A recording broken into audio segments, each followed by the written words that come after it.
Now, whether you're in school, college or university, exams and waiting for the results can be a very stressful time. So what can be done to stop students becoming too anxious? One students' union has ordered hundreds of metres of bubble wrap. I've lost my bubble wrap. Here it is. What have you done with it? Are you stressed because I've lost the bubble wrap? Of this.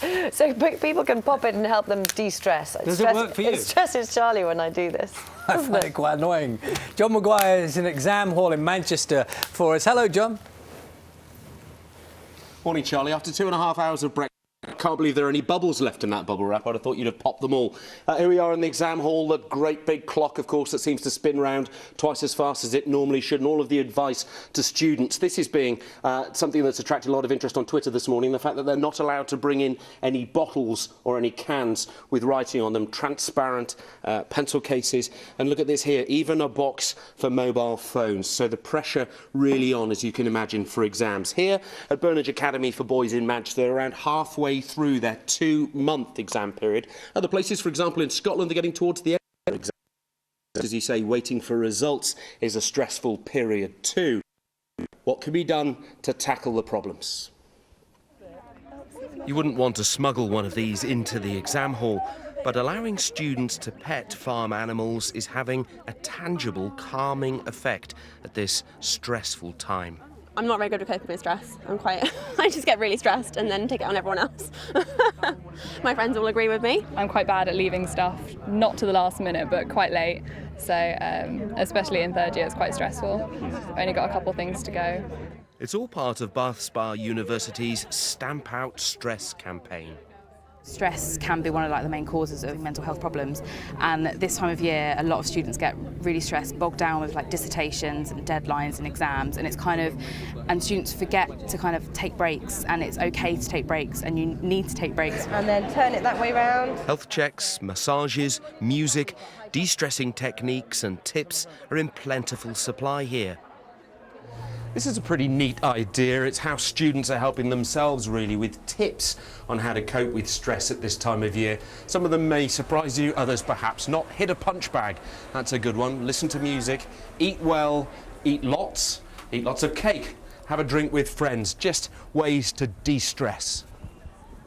From primary schools doing SATs right through to university finals, this is a testing time for so many young people, and for some, the pressure is just too much. I don't think we take it seriously enough at all. Stress, anxiety is something about worrying about the future, what's going to happen, and an overemphasis on that. Depression can be seen as an overemphasis on the past, so why we're having animals here is to actually people just connect with the here and now, who they are, and enjoy the sunshine, and enjoy the fact that they're young and at university. Protect our children. But can stress be good for you? During a live outside broadcast, we're measuring the changes in my heart rate. If it goes up and down too quickly, then I'm under too much stress. I've got a playground full of 60 or so kids, got an A-list celebrity chef, we're about to do live television. Why would I be stressed? Why? I'm firmly in the red zone, and that's bad news. But at the moment, this is showing that you are stressed. But here's the fascinating thing. I'm able to lower my stress levels in seconds simply by taking deep breaths. And what's interesting, as you took a breath, you went into blue. You're not quite relaxed yet, but you're coming out of stress. Your body was in a physiological... Analysing the results later shows just how easy it can be to take back control. In your chest, you're breathing shallow and fast, and obviously this is what it's picking up. What's been fascinating, I think, is that it's instantaneous. Of course. And not only did you feel slightly different, but the technology is telling us what's going on under the bonnet is also changed. You are not only feeling different, but actually your body is functioning in a very different way. You did that with your breath. So when you're sitting in that exam hall, you may feel control is beyond your reach, but breathe, relax, and of course, read the questions carefully. If only I'd followed my own advice. Let's talk to the head teacher here, to Ian Fenn. Ian, good morning to you. Is a little bit of stress a good thing?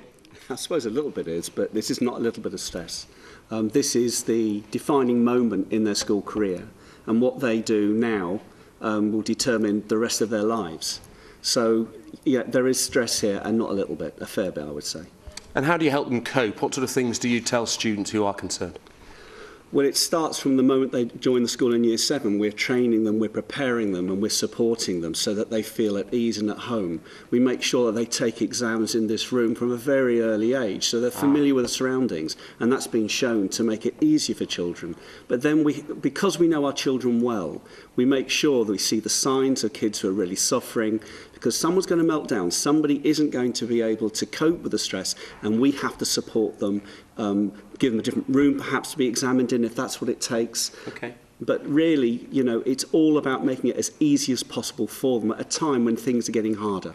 All right, Ian, thank you very much indeed. I know that you've been sharing lots of your exam tips with us as well this morning, so thanks very much for those. Good luck if you've got exams later on today. I think we've got Portuguese and IT in this room in around half an hour's time. But as I was saying, certain parts of the UK, thankfully, are getting towards the end of the exam period. It's then that awful time when you have to sit at home and wait for the dreaded results.